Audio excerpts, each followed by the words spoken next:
Bienvenidos a un nuevo video en Casa de Oración Legado de Gracia.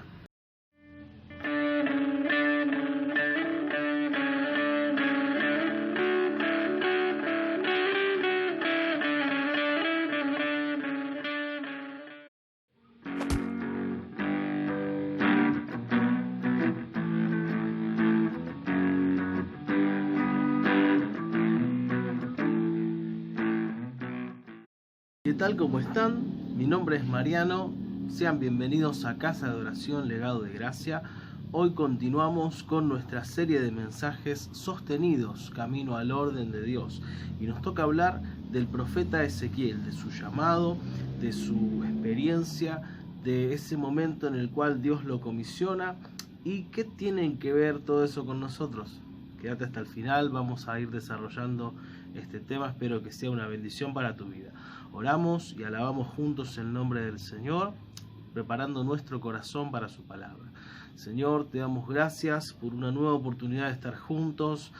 Por más de que no podamos compartir el mismo espacio físico, somos uno en ti, unidos por tu amor, unidos por tu espíritu. Por eso te pedimos, Padre, que traigas hoy entendimiento, sabiduría, revelación de tu palabra y que nos lleves a cumplir con los deseos de tu corazón, a hacer tu voluntad todo el tiempo. En el nombre de Jesús, amén. Dios te bendiga.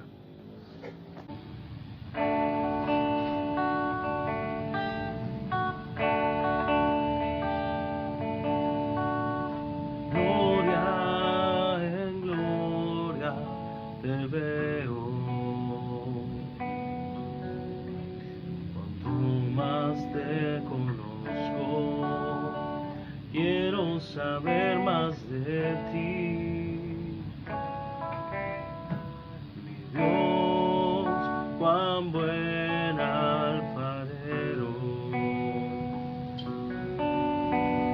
Quebrántame, transfórmame, moldéame a tu imagen, Señor.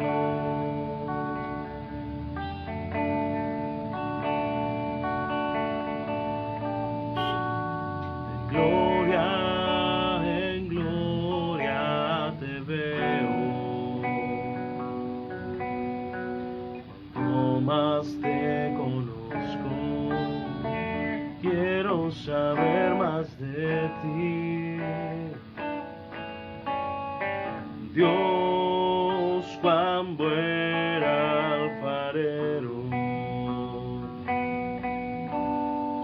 Quebrántame, transfórmame, moldéame a tu imagen, Señor. Quiero ser más como tú, ver la vida como tú, saturarme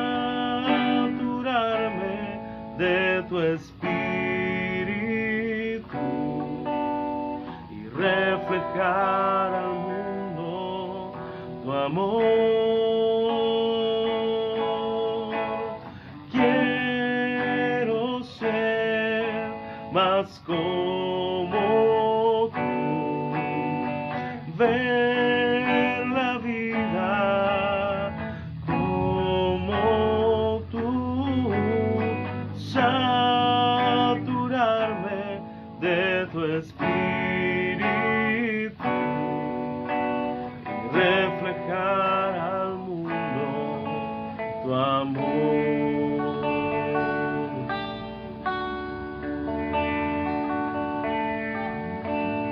De gloria en gloria te veo. Cuanto más te conozco, quiero saber más de ti. Mi Dios, cuán buen alfarero. Quebrántame, transfórmame, moldéame a tu imagen, Señor.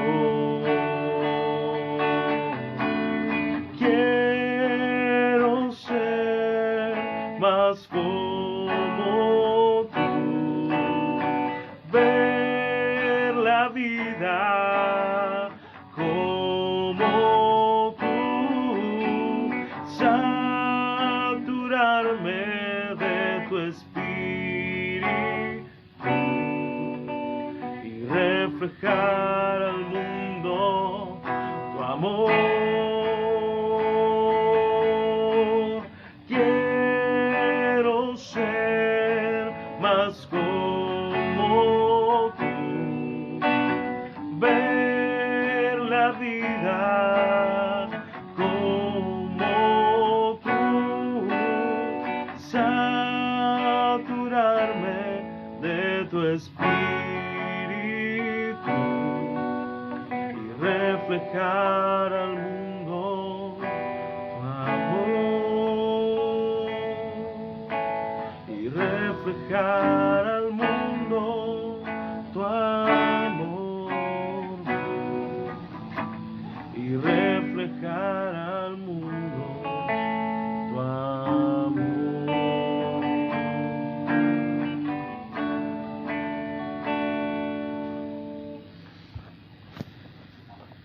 Debo admitir que hoy parece una noche de verano. Hay un movimiento en la calle impactante.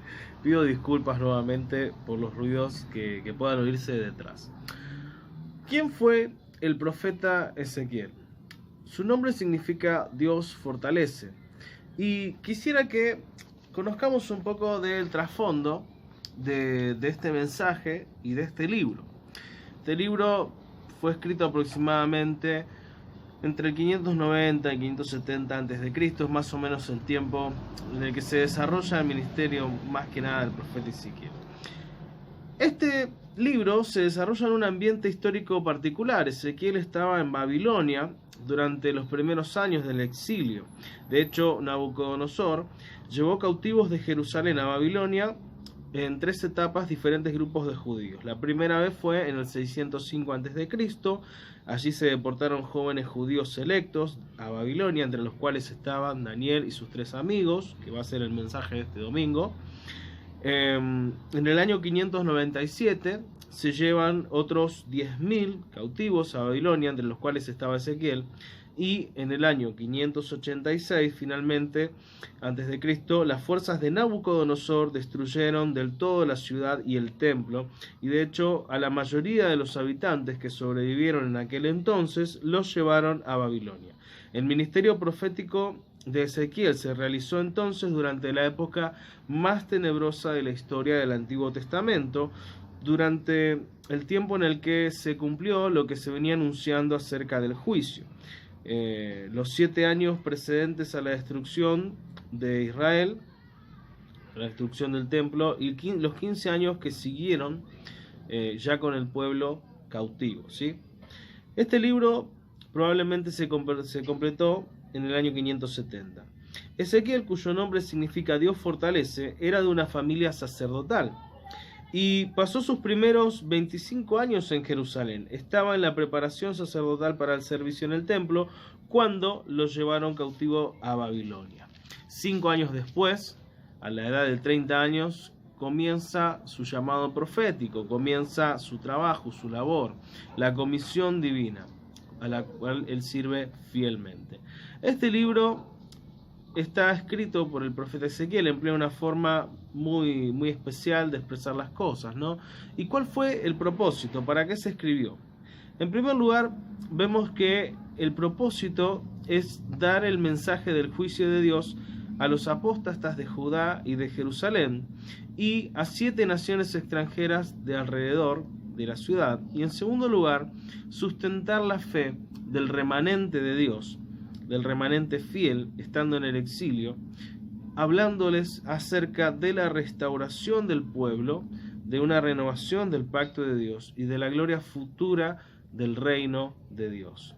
En este libro vamos a encontrar formas muy particulares de anunciar la profecía, diferentes actos proféticos y diferentes maneras de comunicar el mensaje que utilizan no solo de una capacidad, no muestran solamente una capacidad verbal muy buena en Ezequiel para expresarse, sino también acciones que uno lo mira y dice esto es una locura, pero transmitía un mensaje tan profundo que realmente este hombre debía actuar en completa obediencia a Dios para cumplir su labor como centinela.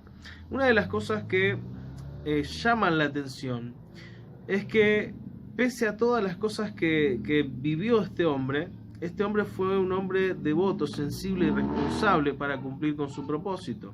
De hecho, él es un sacerdote despojado de su propósito natural, despojado de su llamado natural, de su servicio natural. Algo había en él especial que aguardaba, aún estando lejos de su hogar, lejos del templo, lejos de su servicio, poder honrar a Dios con toda su vida. Entonces, vamos a ir al primer punto de este mensaje. Quisiera que para poder desarrollarlo busquemos Ezequiel capítulo 33 y vamos a leer allí los versículos 1 al 9. Van a encontrar allí que dice el deber de la atalaya. Esta misma palabra el profeta la recibe en el capítulo 3, pero vamos a leer primero lo que se anuncia acá, en los versículos 1 al 9. Dice: vino a mí palabra de Jehová, diciendo: hijo de hombre, habla a los hijos de tu pueblo y diles: cuando trajere yo espada sobre la tierra, y el pueblo de la tierra tomare a un hombre de su territorio, y lo pusiere por atalaya, y él viere venir la espada sobre la tierra, y tocare trompeta y avisare al pueblo, cualquiera que oyere el sonido de la trompeta, y no se apercibiere, no preste atención, no se prepare, y viniendo la espada lo hiriere, su sangre será sobre su cabeza. El sonido de la trompeta oyó, y no se apercibió, su sangre será sobre él, mas el que se apercibiere librará su vida. Pero si el atalaya viere venir la espada, y no tocare la trompeta, y el pueblo no se apercibiere, y viniendo la espada hiriere de él alguno, este fue tomado por causa de su pecado, pero demandaré su sangre de mano del atalaya, el vigía, el centinela, el responsable de advertir. A ti pues, hijo de hombre, te he puesto por atalaya a la casa de Israel, y oirás la palabra de mi boca, y los amonestarás de mi parte. Cuando yo dijera al impío: impío, de cierto morirás. Si tú no hablares para que se guarde el impío de su camino, el impío morirá por su pecado, pero su sangre yo la demandaré de tu mano. Y si tú avisares al impío de su camino para que se aparte de él, y él no se apartare de su camino, él morirá por su pecado, pero tú libraste tu vida. Qué palabra tan maravillosa, me encanta. Me encantan los sonidos de afuera. Esto va a ser gracioso, espero que lo sepan entender. Me encanta esta palabra. Esta palabra nos habla del deber de aquellos que tienen una responsabilidad, de aquellos que han sido puestos en un lugar importante, un lugar en el que pueden ver el peligro que se avecina, en el que se pueden anticipar a las cosas. El lugar del atalaya, el lugar del centinela, el lugar del vigía, era un lugar en las alturas, donde podíamos ver de antemano las cosas que se avecinaban. ¿Qué tendrá que ver esto con nosotros? Bueno, veamos un poco de qué trata el llamado del cristiano. En primer lugar, el llamado del cristiano tiene que ver justamente con ser cristiano. Y usted dirá: ¿what? Sí. El llamado del cristiano trata de ser cristiano. ¿Qué quiere decir cristiano? Pequeños Cristos.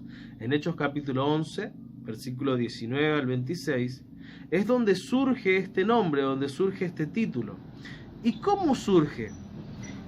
¿Será que los creyentes se pusieron ese nombre? ¿Será que los apóstoles tuvieron esa idea? No. Ellos se llamaban entre sí hermanos, se conocían como los del camino, se conocían como los discípulos. Pero hubo gente donde se estableció la iglesia de Antioquía que comenzó a ver que esta gente que estaba predicando una nueva fe, algo que ellos hasta ese momento no habían oído. No solamente hablaban cosas profundas y poderosas, sino que también las vivían. Y comenzaron a identificar a estos hombres y a esta iglesia, a esta comunidad, con aquel Cristo que había muerto años antes. Y comenzaron a decir, che, Cristo, no sabemos más nada de Cristo. O sea, la gente que no conocía al Señor, que no era cristiana, no sabía más nada de Él. Pero, aún con el pasar de los años, se veía a ciertas comunidades actuar, predicar, vivir de la misma forma que lo hizo Cristo. Entonces le pusieron el nombre de pequeños Cristos, cristianos. Entonces, ¿de qué trata el llamado del cristiano? En primer lugar, ser cristiano. Segundo lugar, anunciar la verdad. ¿Por qué? ¿Qué fue lo último que dijo el Señor? Algunos dirán, bueno, Hechos 1:8, está bien, pero recibiréis poder cuando venga sobre vosotros el Espíritu Santo, y hasta ahí estamos todos contentos porque decimos, vamos a recibir el Espíritu Santo y vamos a tener poder. Pero, ¿poder para qué? Para sentirnos bien, para hablar en lenguas, poder para hacer milagros, poder para danzar en el Espíritu. Sí, pero en ese contexto preciso, en un grupo de hombres que estaban escondiéndose, temiendo por su vida, porque lógicamente habían dado muerte a Cristo. ¿Qué podía pasar con los discípulos de Cristo? Y seguramente querrían darle muerte también. Ahora, ¿qué es lo que pasó? El Señor le dijo, van a recibir poder cuando venga sobre ustedes el Espíritu Santo y me serán testigos. Serán capaces de llevar adelante la predicación y dar testimonio, y la palabra que se usa ahí es marturía, que quiere decir, van a poder dar testimonio de mí incluso hasta la muerte. Me serán testigos en Jerusalén, en toda Judea, en Samaria y hasta lo último de la tierra. ¿Por qué? Porque el Espíritu Santo que vino sobre ustedes es el que les da poder. ¿Qué es lo que dice la Gran Comisión? Veamos un poquito brevemente.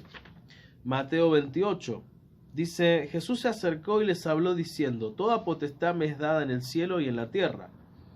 He cumplido mi objetivo, hice lo que tenía que hacer, ya fue a la cruz, resucitó el Señor y ahora dice, por tanto, porque se ha cumplido esta parte importantísima para todos nosotros, por tanto, id y haced discípulos a todas las naciones, bautizándolos en el nombre del Padre, y del Hijo, y del Espíritu Santo, enseñándoles que guarden todas las cosas que os he mandado, y he aquí, yo estoy con vosotros todos los días hasta el fin del mundo.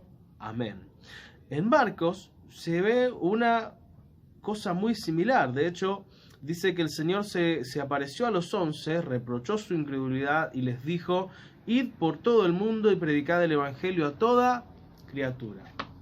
La Gran Comisión, entonces, ese mandato tan importante, referido en Mateo, referido en Marcos, referido en Hechos de los Apóstoles, ¿de qué habla? De anunciar la verdad. Y esto no es algo propio de los pastores o de los evangelistas, sino que es algo que nos incluye a todos nosotros.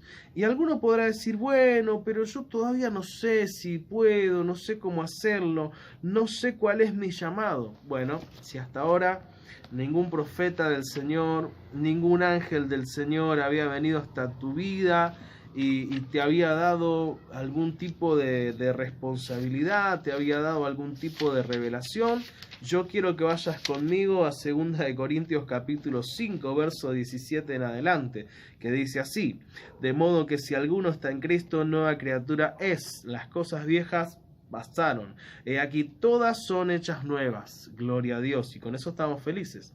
Pero ¿qué dice después?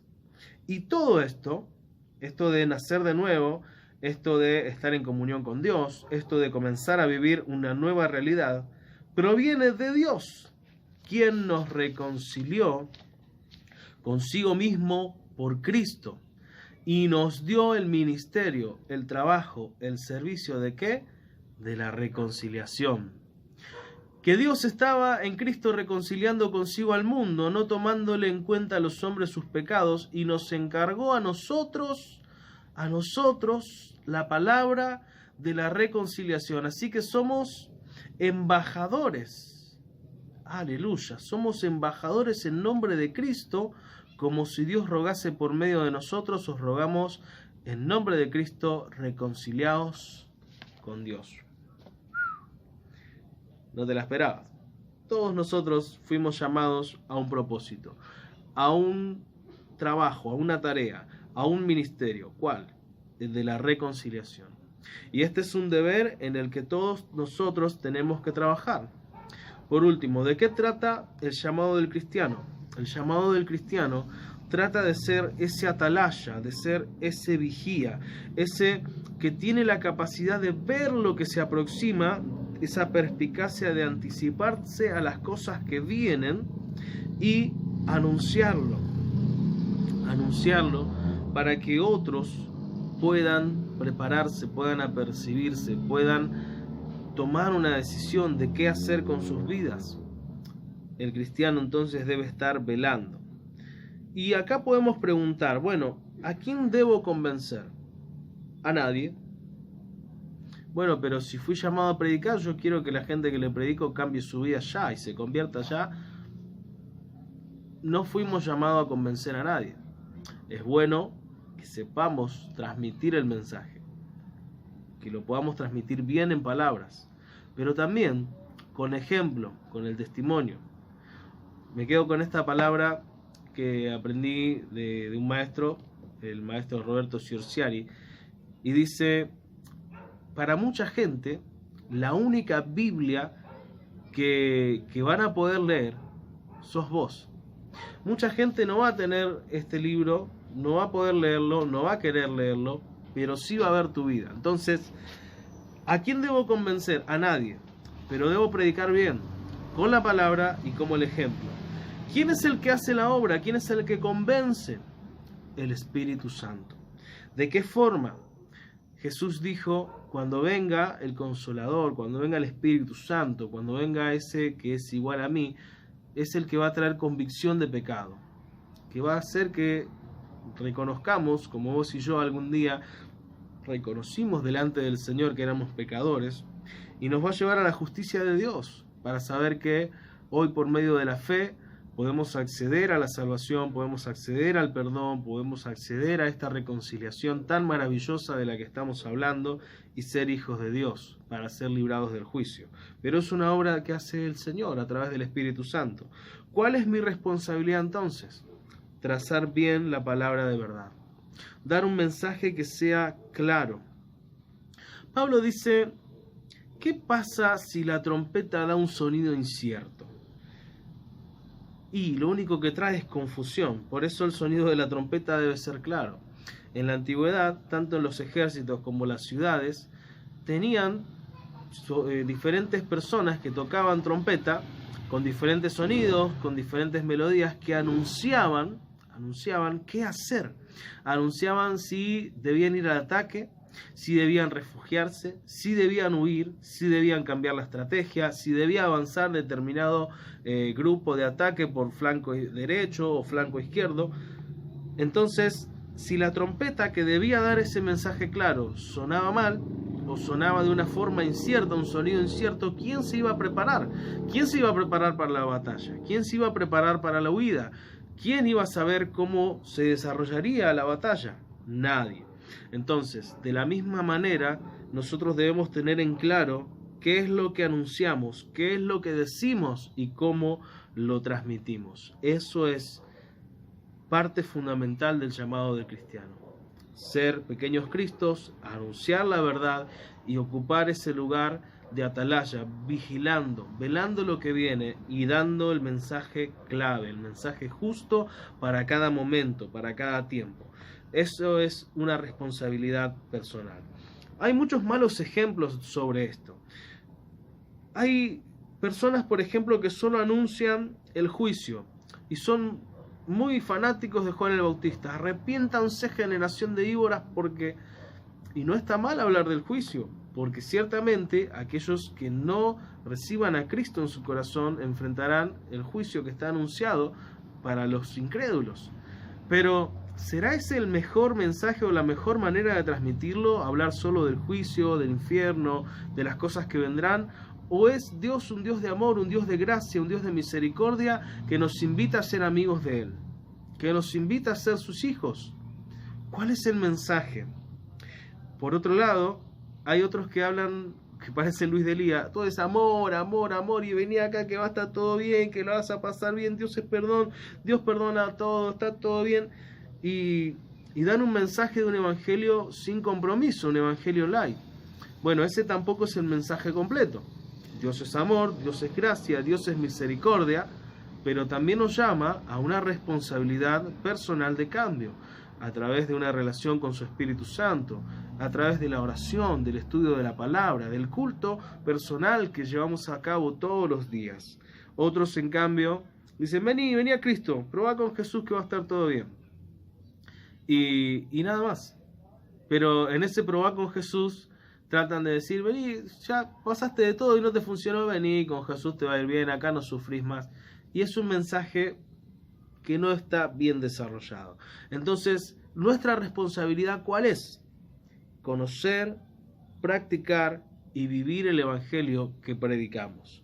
Sé responsable como hijo de Dios. Ser responsable como ese pequeño Cristo, como esa Biblia que otros podrán leer a través de tu vida y podrán escuchar a través de tu palabra. Toma compromiso. De eso trata el llamado del cristiano. Ahora continuamos en la segunda parte.